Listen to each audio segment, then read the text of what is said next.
Warning, this video contains spoilers, so if you haven't seen Choose or Die yet, then make sure to go watch it first and then come back to this video. So after watching Choose or Die, you might have some questions about the ending and are trying to figure out what is going on. To be able to understand the ending, we first have to understand the cursor game that is being played.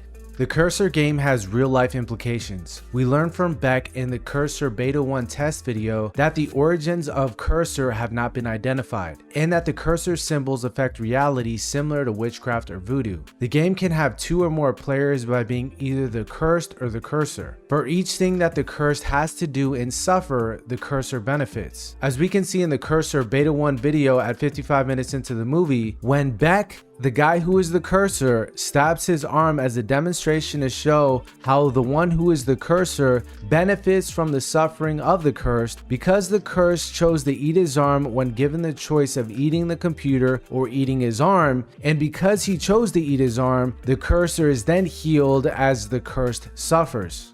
At this point in the movie, when Kayla beats level 4, she has to beat the person that started the game back up, which is Hal, the guy from the beginning of the movie who made the copies of the game to try to save his family.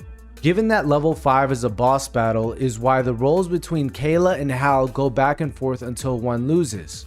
While at the dining table, Hal admits that he collects things and he bought the game and he thinks he's the one that woke the game back up. Shortly thereafter, when Hal hits Kayla in the head and it hurts him, is where they both realize that they are both the cursor and the cursed, and in order to hurt the other to try to win the cursor game, they have to hurt themselves until one of them dies in order to win the game. During the fight, Hal causes a laceration to Kayla's throat, which causes her to fall in the pool, but because she doesn't die instantly, and given that she would be drowning at this point, is why Hal ends up drowning outside of the water. Moments later, the cursor game then shows us that Hal is the one that died first when it shows on his computer screen that he's dead and the game is over for him.